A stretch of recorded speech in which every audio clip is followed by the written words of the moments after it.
La crise est-elle vraiment inéluctable? Et si tel est le cas, quel est alors l'intérêt de faire de la gestion de crise?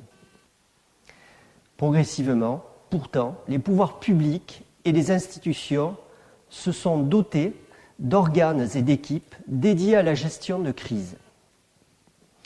Nous en évoquerons quelques-uns à titre d'exemple, ce qui nous permettra de comprendre l'intérêt de se préparer à la crise et de s'entraîner à fonctionner en mode dégradé. Pourquoi est-ce important à présent de gérer ou de résoudre les crises? On sait, du fait de l'histoire, que les crises non gérées ou non maîtrisées conduisent à la violence. Ce fut le cas de la crise économique en 1929. Il faut donc mettre en œuvre des modes de gestion et de résolution adaptés et pertinents, passant par des exercices de simulation, l'exploitation des données fournies par une cellule de veille, ou encore à l'occasion d'un retour d'expérience. Les simulations donnent lieu à la reconstitution de crises et d'environnements de crise pour mettre en exergue les faiblesses ou les qualités des organisations. Ceux qui n'ont pas connu de crise peuvent ainsi se former, et ce processus est connu pour sa grande efficacité.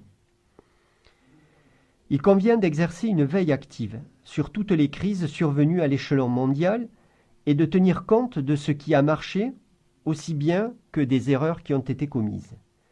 L'observation doit être globale et il est important de ne rien s'interdire en la matière. S'il n'y a pas de préparation aux différents risques envisageables ou connus, c'est le syndrome général de paralysie qui s'installe dans les modes d'interprétation et de gestion. Les blocages qui en découlent conduisent à la tétanisation des équipes. Ainsi, la culture du débriefing est indispensable après chaque mission ou exercice majeur. L'action dans un univers de rupture exige une très forte capacité de recul, et c'est bien là la difficulté de l'exercice. Il est en effet humain de se raccrocher à des modèles qui rassurent.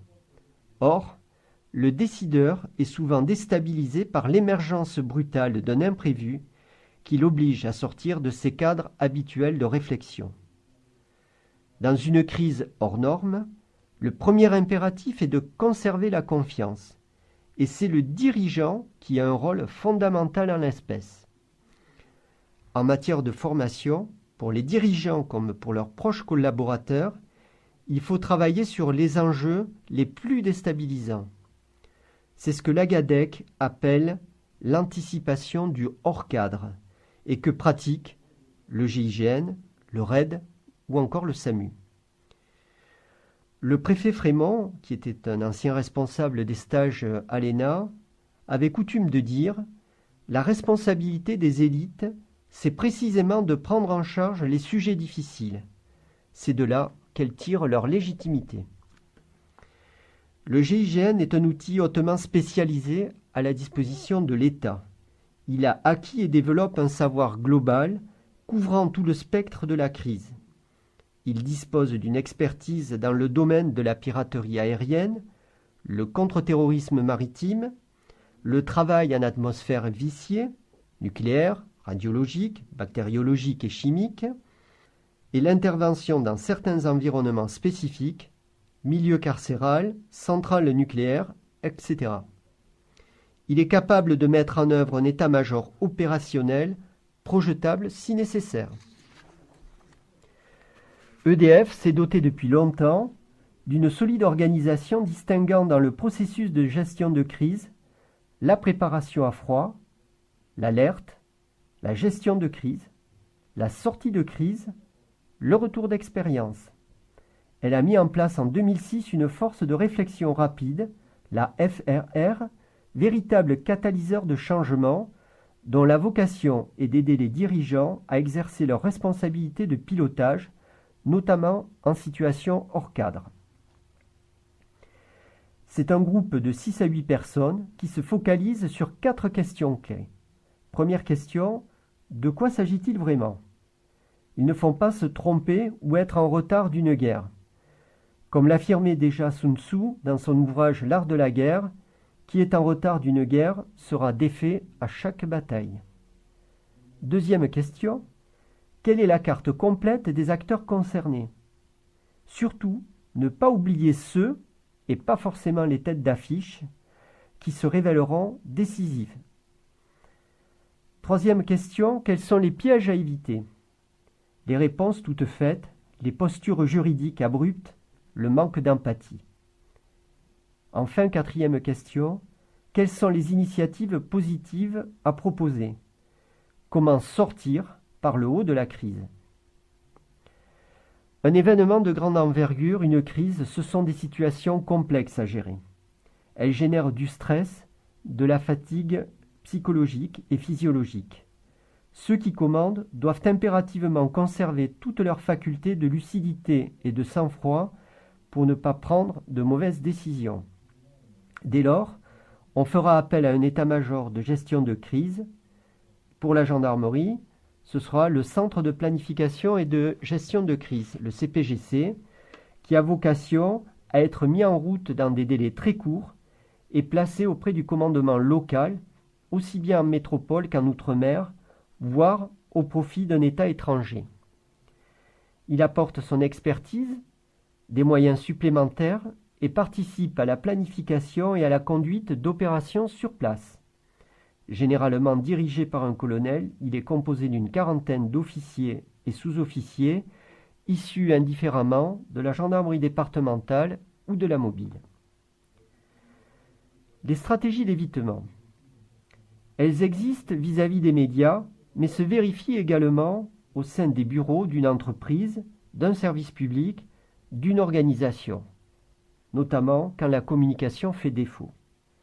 Or, l'information doit circuler car elle apporte la connaissance, elle-même constituant le début de la résolution des problèmes. Il faut éviter l'étanchéité, voire l'hostilité entre les membres d'une même organisation. La culture du silence, des tabous ou du non-dit conduisent au désastre. Le fait de ne tenir aucun compte du passé, c'est avancer en aveugle et sans mémoire face au risque.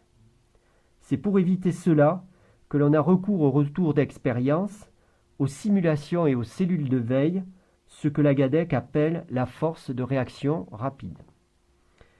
En temps de crise, on n'a pas le temps de réfléchir.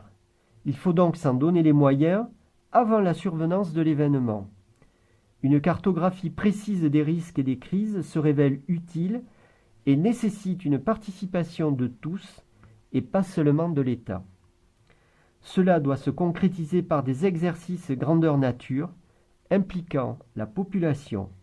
Ce fut le cas par exemple des exercices Richter en Martinique, consistant en une simulation de tremblement de terre de forte magnitude. Il faut envisager en période de crise des modes de fonctionnement inhabituels et inédits pour pallier l'absence de fonctionnement de certaines institutions ou services. La proximité constitue une arme efficace à ce titre. En effet, toutes les communications sont généralement rompues. Il faut alors s'assurer, pour les responsables locaux, de la proximité des techniciens et autres personnels capables de remplir certaines missions logistiques vitales. Le rassemblement de ces personnes en un même lieu permet d'éviter les pertes de temps particulièrement dommageables. Ainsi, en matière de gestion de crise, il faut définir la mission au regard des objectifs, des conséquences effectives et mettre très rapidement en place une procédure viable. Il s'agit ensuite de vérifier constamment la pertinence de celle-ci tout en procédant aux ajustements de circonstances. Toute société humaine développée dépend pour sa survie de l'informatique. Ainsi, ce qui affecte la structure informatique menace la société et peut même la plonger dans le chaos. Une fois les considérations techniques réglées, il faut encore s'intéresser à l'information elle-même et ce que l'on veut lui faire dire, car elle est indispensable non seulement pour la gestion de crise, mais aussi pour la prévention de cette dernière. Ce qui affecte la crédibilité de l'information, c'est souvent le politiquement correct. Ainsi, par exemple, le terme générique de violence ou de violence des jeunes peut constituer le moyen de ne pas désigner clairement les auteurs de ces violences et d'éviter ainsi de parler de ce qui fâche. En matière de sécurité globale, ne pas nommer une menace conduit à condamner celui qui va en être victime. Pour reprendre l'expression de Xavier Hofer, toute prévention nécessite d'abord de repérer, ensuite d'écarter ce qui empêche l'accès à son objet. Dans un cadre plus préventif, et quelle que soit la crise annoncée, l'État doit concevoir une doctrine de sécurité fondée sur la vigilance et le décèlement précoce. On entre ainsi dans l'ère de la sécurité globale.